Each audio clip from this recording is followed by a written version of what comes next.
Bem-vindos, boa tarde, boa noite ou bom dia, família, tudo bem? Então, falando em família, hoje a gente vai falar sobre uma das questões que começaram a aparecer muito em 2025, que é sobre o caso da Angelina Jolie e Brad Pitt. É uma fofoca um pouco velha, né? Mas a gente vem reaquecendo aí até por umas questões que vêm aparecendo na mídia ultimamente, que a gente vai falar posteriormente. Não se preocupem, não é só também fofoca de Hollywood, mas a gente também vai trazer as questões que dizem respeito ao direito em si, mas sempre aplicados ao Brasil, informando, né, que eu sou advogado, mas eu sou advogado brasileiro das legislações brasileiras, então não tenho conhecimento da legislação americana.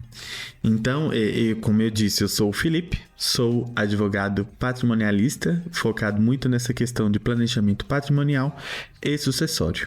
E eu tô aqui com Mariana. Oi, gente, eu sou Mariana, também sou advogada, mas hoje eu represento a figura curiosa, a fofoqueira de plantão, que quer saber tudo sobre esse caso aí da Angelina Jolie e o gato do Brad Pitt.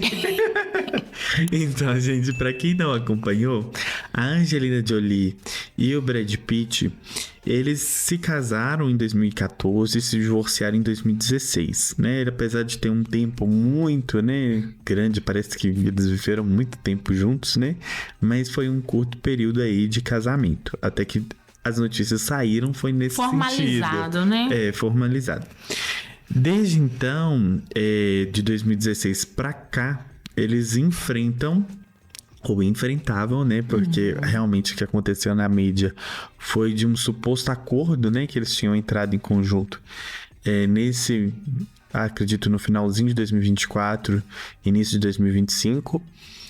Mas eles tinham, né, uma briga judicial muito grande em relação à guarda dos filhos e à divisão do patrimônio.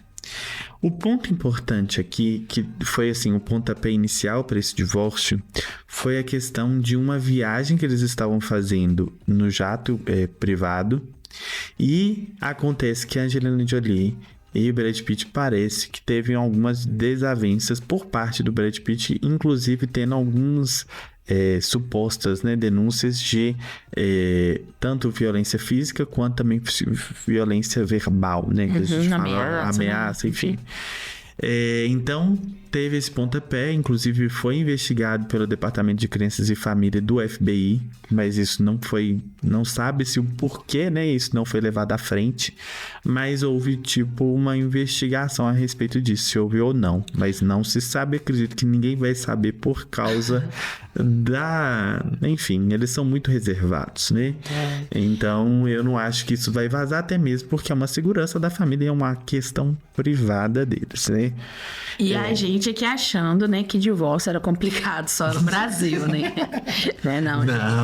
Não. Só com a gente que réis mortais, né? Não.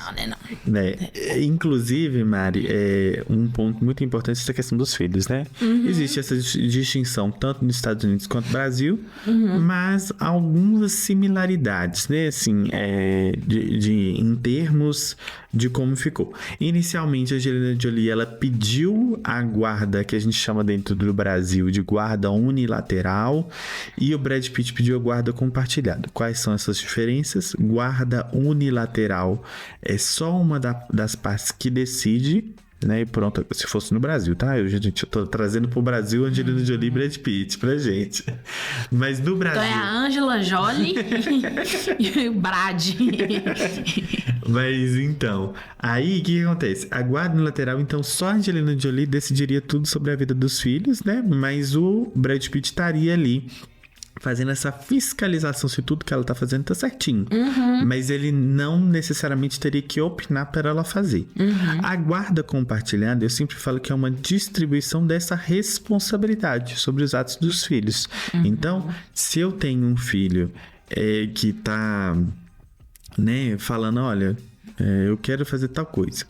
Aí a mãe autoriza. Ela não pode autorizar sem a anuência do outro pai. A gente sabe que a realidade do Brasil, às vezes, essa guarda compartilhada ela não funciona na sua grande maioria das vezes, mas na teoria seria dessa forma. Eu sempre falo assim, porque eu sou conciliadora também, né? Então, nas minhas conciliações, quando eu coloco essa diferenciação para as pessoas, porque muitas pessoas confundem guarda com direito de visita, né? Exato. Enfim, para diferenciar o que seria a guarda compartilhada da guarda unilateral falou assim, a guarda compartilhada, que é a regra no Brasil, seria o quê? Decisões importantes da vida do filho de vocês vão tomar juntos, em conjunto, como se ainda estivessem casados, ou se um dia tivessem sido casados, né? Então, vai mudar de escola, vacina, né? Igual na pandemia. Né? A gente teve sérios problemas com isso. Né? Pais com entendimentos diferentes sobre a vacina, a necessidade da vacina, né? Inclusive, vacinas salvam vidas. Só pra deixar bem claro, gente. Pelo amor de Deus. Mas... Então, decisões importantes, né? Então, vai mudar de escola, vai fazer uma viagem, vai mudar mesmo, né, o local da residência. Vocês devem tomar em conjunto. Exato. Já a unilateral... ela vai ser tomada para aquela pessoa, né? Aquele genitor, guardião, né? Que tá com a guarda da criança. Mas mesmo assim, isso não desobriga do outro comunicar dessa decisão para o outro, né? Então, assim, vai mudar de escola? Decidir que vai, né, na guarda unilateral. Vai ser em tal escola. Mas o outro genitor tem que ser comunicado até para ele exercer o direito dessa decisão, né? Ele não participa dessa decisão. Mas ele tem que ser comunicado até pra ele exercer o direito de visita dele, ele saber onde né? a criança tá. Enfim, né, gente? Enfim, acontece alguma coisa com esse guardião. As coisas óbvias que precisam de serem ditas, né, Mari? Por isso que eu sempre leio muito na internet, assim, por isso que na embalagem de ovos tá escrito contém ovos. Porque tem coisa que tem que ser dita, né, gente? Eu mudei meu filho de escola. Eu não sei se amanhã o que vai acontecer comigo, né? Enfim, se eu não vou poder ir buscá-lo, alguma coisa assim. Então, o outro genitor tem sim que ser comunicado. Então, Mari, retomando, então, se essa questão da guarda fosse no Brasil, guarda compartilhada é regra, guarda unilateral não é regra. Então, se fosse para eventualmente deferir uma guarda unilateral, só seria possível se o Brad Pitt, né, essa denúncia, por exemplo, de violência, acontece muito no Brasil. Se realmente fosse verídico essa informação, a gente não sabe, né? Comprovado, pode ser, inclusive, que tenha até um afastamento da convivência do Brad Pitt com os filhos. Ou uma convivência de forma assistida. Mas só vai ter essa interrupção dessa convivência ou essa modificação da guarda para o unilateral, se aquilo não for benéfico para a criança ou o adolescente. Então, a gente sempre tem que olhar a figura da criança e do adolescente, o que é melhor para eles. Não é melhor para o Brad Pitt, não é melhor o que é para a Angelina Jolie, é o que é melhor para a criança. Acredito que lá deva ser dessa mesma forma. Né? Eu sempre falo isso, porque a gente tem, às vezes, muita briga, né? Que utiliza a criança como essa moeda de troca, essa barganha. Não vai ver, eu quero um unilateral, às vezes por um ressentimento do casal. E eu sempre falo assim, olha, o seu filho, ele é colocado em risco quando ele está na presença do pai. Aí vem o gaguejo, né? O gaguejo. Eu falei assim, pois é, então a gente pode sim fazer o pedido, mas provavelmente o juiz não vai deferir essa guarda unilateral, né? Tem que ficar comprovado esse efetivo risco, né? Para a vida da criança. Até porque é um direito do pai e da criança, né? Ter esse convívio, ter essa proximidade, né? Porque isso é saudável. Sim, né? Né? A partir do momento que não é saudável, mas aí realmente o juiz vai tirar, né? Por óbvio. Porque isso pode gerar traumas, enfim, uma série de inseguranças para aquela criança num crescimento sadio.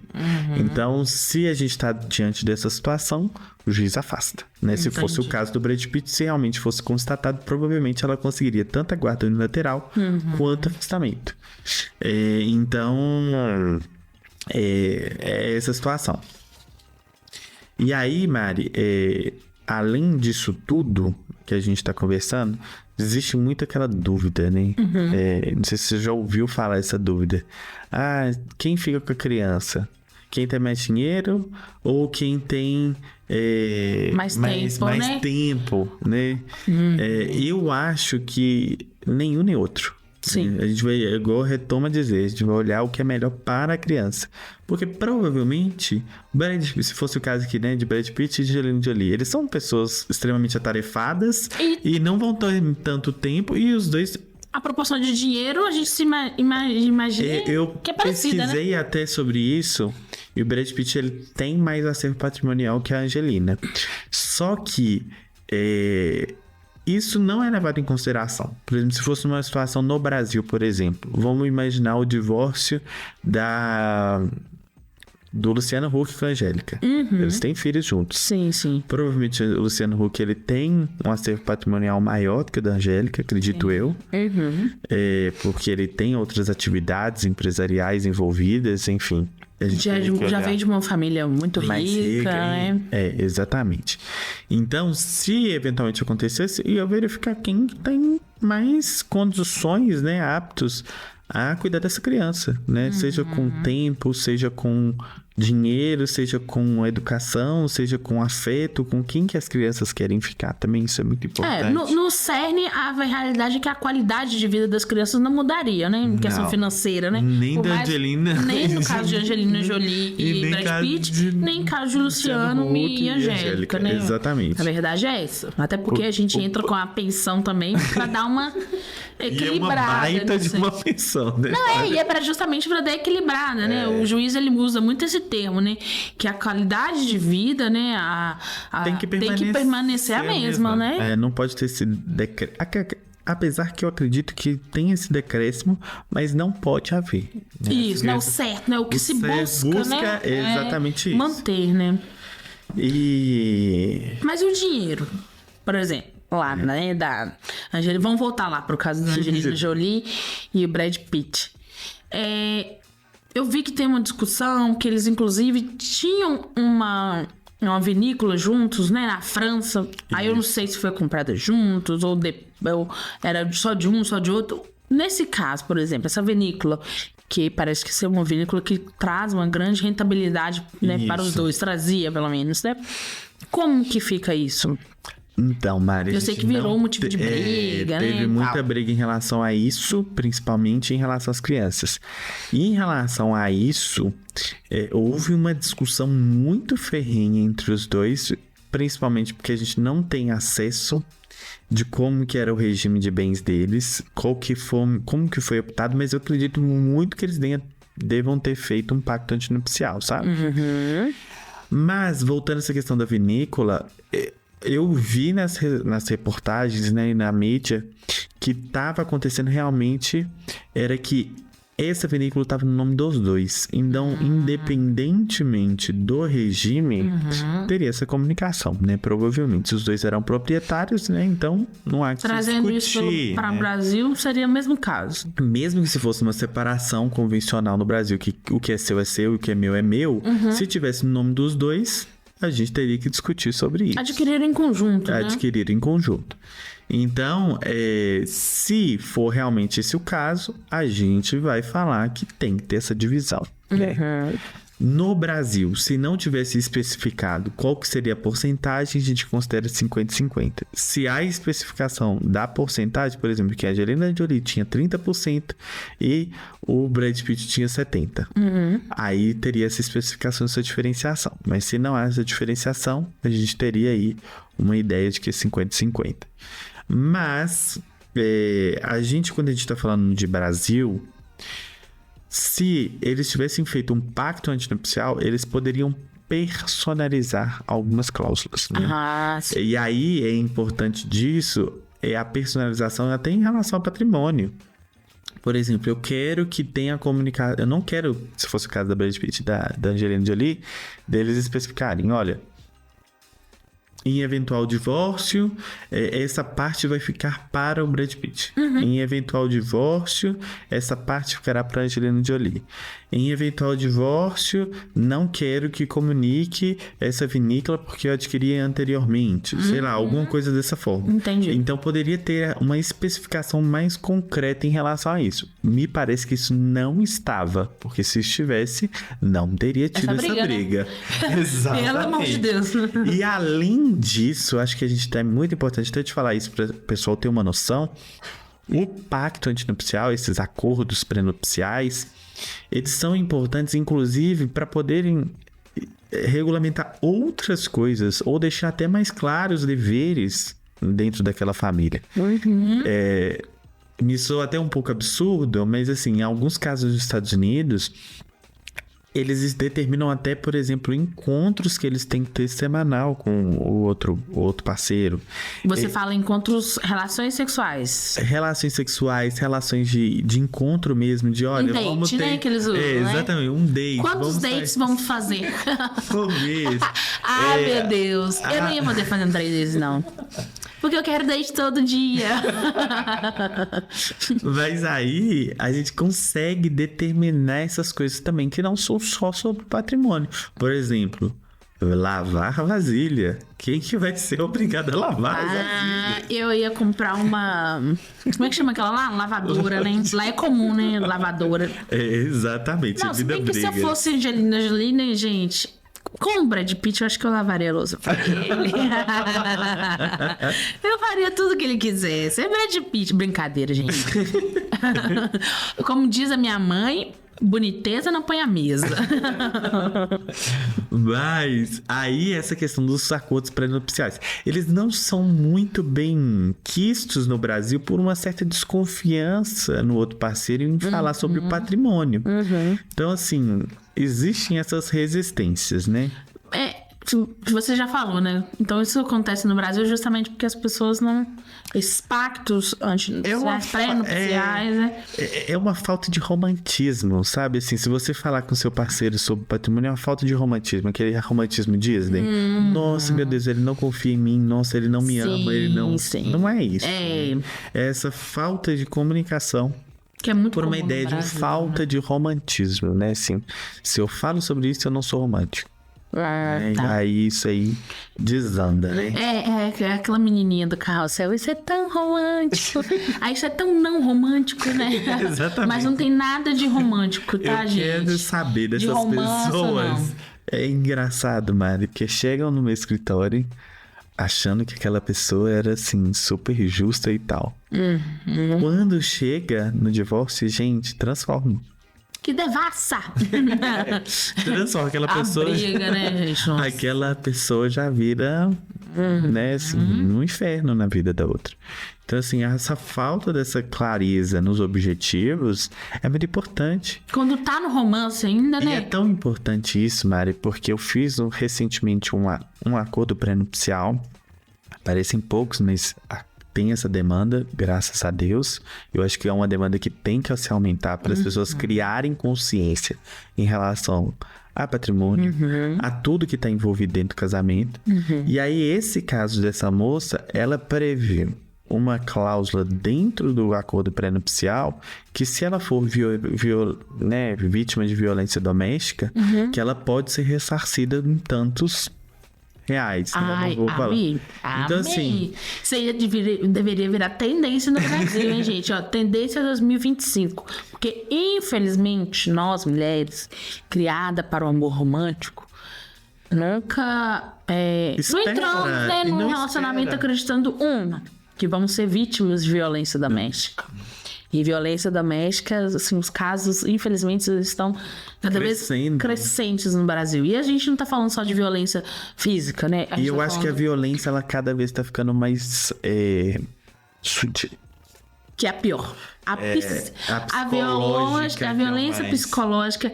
Como comprovar nos pequenos detalhes que você está sendo vítima dessa violência.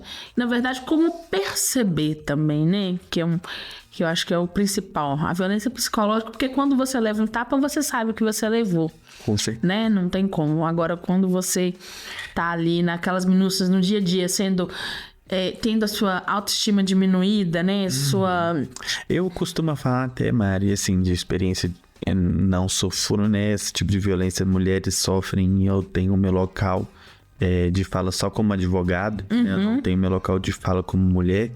Mas, pelo que eu vejo, assim, a tendência é sempre que a violência física ela é a última. Sim, né? Sim. Você começa a ter um tipo de violência psicológica e aquilo vai se aumentando, escalonando até chegar a um tipo de violência física. Porque é a demonstração de uma violência sutil para uma violência já mais real e concreta. Então, assim, existe, né? Claro que a gente sabe, né, que eu não sou especialista da área, não tenho contato realmente com essa área de violência doméstica, muito, mas o que eu vejo é que existe sim esses ciclos de violência, né? E eles são cíclicos. Então a gente tem, né, a violência, aí a pessoa fala, não, eu vou mudar, eu vou ser diferente, vou fazer isso. Tem um arrependimento, a outra pessoa acredita, e aí depois volta esse ciclo, ele se retroalimenta. É o famoso bate e assopra, né? Exatamente. E aí é nesse momento que você se pega, talvez ele não seja tão ruim assim. Gente, vamos pensar na gente. Né? Não, vamos pensar na gente, olha. Vamos combinar assim, ó. Amor, patrimônio. Exatamente. Não tem problema você parar, sentar e conversar. E não deixa de ser romântico, você não deixa de amar menos a pessoa, conversar sobre aquele ali. Não se deixa ser vulnerável dentro de um relacionamento. Sim. Então, assim, se você se sentir que às vezes você está ficando vulnerável, pense como você pode se resgatar. Né? Então, assim, a questão do acordo, essa falta de uma ideia de um romantismo em relação aos pactos antinupciais, é uma demonstração de que você pode ter até proteção. Não necessariamente você tem que falar, não, eu quero dividir tudo, porque as pessoas também levam tudo no 8 ou 80. Sim, né? sim. Se eu vou ser pacto antinupcial, eu dividir o patrimônio todo. Cada um vai ter o seu e pronto, acabou. É só pra me proteger. Não. Às vezes pra você o regime da comunhão parcial vai funcionar, o regime da comunhão universal vai funcionar. Depende do que você tem como expectativa. Sim. E aí, você alinhando isso, você faz um pacto. E pode fazer o pacto só para poder prever, por exemplo, essa situação de violência doméstica que aconteceu no escritório. Sim. Então, assim, é um instrumento muito poderoso para você, como mulher que às vezes está numa situação de violência doméstica, momento de fragilidade, momento de vulnerabilidade, ter alguma luz que você consiga enxergar para ter uma proteção para você sair desse ciclo. Né? E independente de violência doméstica, gente, não tem momento mais vulnerável para ambas as partes, tanto para o homem quanto para a mulher. Eu falo isso que uma das conciliações que eu acho mais difícil de fazer é do divórcio. Seja famoso ou não, o divórcio ele é muito complicado, né? Tem uma carga emocional muito grande. Isso que eu ia falar. Porque quando eu faço a conciliação do divórcio, quando a gente, né, chega e fala assim, então... É uma pergunta obrigatória que você tem que fazer na conciliação do divórcio. Vocês querem realmente se divorciarem? Aí sempre tem um engasgo, uma lágrima formada, um respiro mais profundo. Não tem como, porque todo mundo entra no relacionamento querendo que seja para sempre. Exato. Né? Mas a verdade é que a gente só conhece o outro, né? A gente só tem ciência do que realmente vai acontecer no momento do divórcio. Porque o divórcio, ele quase sempre, independentemente de ter uma traição, de ter uma violência ou não, ele vai envolver uma mágoa, uma quebra de expectativa. Porque a gente entra no relacionamento querendo que ele seja pra sempre, né? Tipo, nossa, acabaram com o meu sonho. Exatamente. E aí, a partir daí, né, que começam os problemas. E o ponto, Mari, principal em relação a isso tudo é que, no caso, principalmente da Angelina Jolie e do Brad Pitt, inclusive, recentemente, uma das filhas do Brad Pitt, inclusive, pediram para retirar o nome dela, o nome dele, né, perdão, do nome dela. Não sabia dessa história. Ela fez esse pedido e, inclusive, já foi deferido. Ela já não possui mais o nome do pai. Caraca. E aí, essa é a importância também de um divórcio bem elaborado. Assim, um divórcio, um máximo, né, de... Claro que eu não estou eventualmente discutindo aqui se ela tinha direito ou não. Isso aí é um direito dela, que inclusive ficou maior, logo em seguida pediu esse pedido para o juiz deferir. Sim. Mas, em casos de divórcio, a gente tem que tomar muito cuidado também como profissional, de uma forma geral, para a gente tomar consciência de que às vezes o erro ele aconteceu. Sim. Né? Existem medidas judiciais cabíveis para apurar esses erros se forem crimes.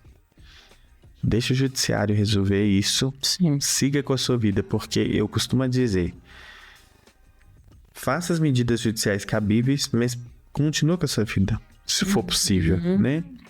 Porque senão sua vida fica parada, né? Assim, no sentido de que você não consegue avançar sobre outros aspectos da sua vida. Novos relacionamentos, relacionamento do seu filho com o pai da criança, né? Que isso é muito importante, igual no caso da Angelina Jolie. Nossa, e quando tem existiu uma resistência muito grande dos filhos em irem com o pai. Existiu também uma discussão muito grande também, que o Brad Pitt, inclusive, nunca se manifestou realmente se houve essa violência ou não. Mas ele falou que realmente ele tinha problemas com bebida. Sim, eu vi algo também no sentido de que, porque, se eu não me engano, dos 6 filhos, 4 são adotados, né? Isso. E eu vi alguma questão no sentido de que, na verdade, quem sempre quis adotar foi a Angelina, né? E aí, enfim, né, a gente entra num outro aspecto e... Então, assim... E aí é muita coisa, gente. Quando envolve divórcio, já é complicado. Já é complicado. Com filho, triplica e a complicação. Esse caso da Angelina, né? A gente não sabe a realidade. Mas se foi realmente violência, realmente eu acho que não teria essa possibilidade de contato. Teria que ter um acompanhamento psicológico, enfim. Mas uma hora ou outra teria que ter esse restabelecimento dessa convivência. Sim. Né? Claro, sempre priorando o interesse das crianças. Caso não fosse, é um caso, né? A gente está tratando de suposições. Caso não fosse uma denúncia falsa, que em alguns casos, infelizmente, isso acontece, a gente estaria diante de uma questão de alienação parental. Né? A gente estaria ali afastando aquela criança do convívio do pai em função de uma mágoa própria, né? Dela. Do casal. Do casal. Isso acontece muito no Brasil. Nossa. É triste, porque igual você disse bem no começo, os filhos não podem ser tratados como moeda de troca. Não. Né?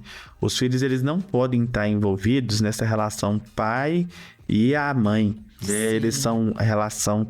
Se acabou a conjugalidade, a filiação não acabou. Não acaba. É pra sempre. Ela é pra sempre. É um dos poucos laços que são para sempre, né? Exatamente. Não tem como. E você vai ter que conviver com esse pai e com essa mãe, né? Os dois, enfim, juntos...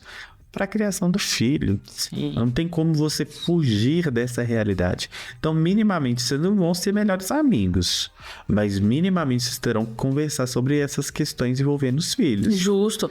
Né? Assim, gente, a verdade é que não existe ex-pai, não existe ex-mãe. Né? Existe ex-marido. É isso. Agora existe. A sogra também não acaba. Engraçado não existe isso, a sogra no e direito. Não existe a sogra, tá? Fique sabendo. Então, quando você for casar, saiba que você não vai casar só com a sua esposa, com o seu esposo. Você vai casar com a família do seu esposo e esposa. Então, pensar também com quem... Você está planejando construir o seu futuro, gente. Tudo envolve esse planejamento que a gente fala desde o início, né? Todos os nossos episódios aqui é sobre planejar, né? E é importante, Maria, até, por exemplo, às vezes a realização de um pacto antinupcial, que acredito muito fortemente que eles devam ter, só não abarcou essa questão dessas questões todas de criança, acredito eu, e patrimônio, porque senão não teria essa discussão.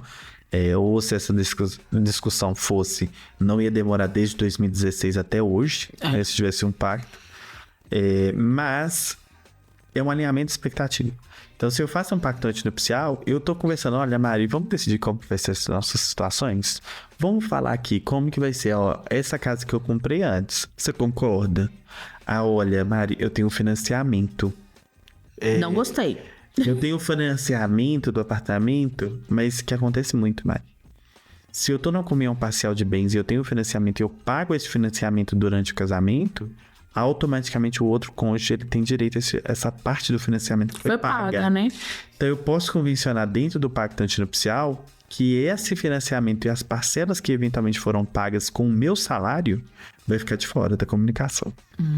Então eu já consigo me resguardar nesse sentido em relação a financiamento. Principalmente se for um financiamento de carro, às vezes casa. Financiamento de casa é 30 anos. 30 anos, né, gente? Então, mas às vezes eu paguei lá 20%. Será que é justo? Já é um valor, Entendeu? com certeza, né? Deve ser considerado. Então, assim, o pacto antinupcial é um alinhamento de expectativa, né? Deus chegando assim, olha, isso aqui pra mim funciona. Pra você funciona? Não. Então, não funciona pra mim, funciona. Então, vocês vão ter que chegar num denominador comum se realmente quiserem que esse negócio dê certo. Sim. Né? Assim, que essa relação afetiva que vocês estão criando, se ela realmente está concisa para esse modelo. Querendo ou não também, é até uma forma de você verificar, né? Qual que é o pensamento daquele parceiro seu com o futuro. Exatamente. Né? Assim, o que ele pensa do futuro, né? Exatamente. E às vezes de você verificar também se vocês estão no mesmo pé, né? Às vezes um tá lá embaixo. Estão querendo tá lá em seguir cima. no mesmo caminho. Ou pelo menos pensando no mesmo caminho, né? A ser seguido, né? Exatamente. Então, assim, o pacto, eu acho que além, né, dessas proteções todas, é também essa questão desse momento de conseguir conversar sobre patrimônio. E é muito importante. Metade não, 80% dos casos seriam facilmente resolvidos com o pacto antinupcial. Então, assim, se você não se planeja, se você não faz esse pacto, não faz esse alinhamento de expectativa, muito dificilmente não vai ter problema no divórcio. Uma parte vai sair arrependida, outra parte acha que vai ter entregado demais, outra parte vai ter que achar que, né, a outra entregou de menos, enfim, vai sempre existir essa sensação de desconforto. Sim. Né? Se não foi alinhado, como que a parte agora tá voltando a falar uma coisa que não era? Né? Então, assim, é muito importante a gente sempre focar também no bem-estar envolvido de todo mundo, né? Pra gente conseguir alinhar que todo mundo tem que estar bem ali dentro daquele relacionamento, né? Se a minha conjugalidade com o meu parceiro ou com a minha parceira acabou, meus filhos não têm que pagar esse pato. Nossa, e é o que, gente, é o que a gente mais vê, assim, fazendo as conciliações, a gente lida com pessoas ressentidas, muitas vezes, e que usam ali o filho, e, gente, o que a criança tem a ver com isso? Nada. Então, assim, realmente parar, pensar que você fazer um pacto pré-nupcial também vai ser uma forma de resguardar os seus filhos no futuro, Sim. né?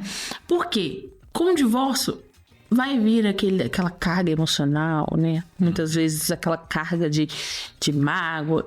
E você já tá lá escritinho, lá bacaninho e tal, o que vai ser, como vai funcionar, você também tá resguardando seu filho daquilo, né?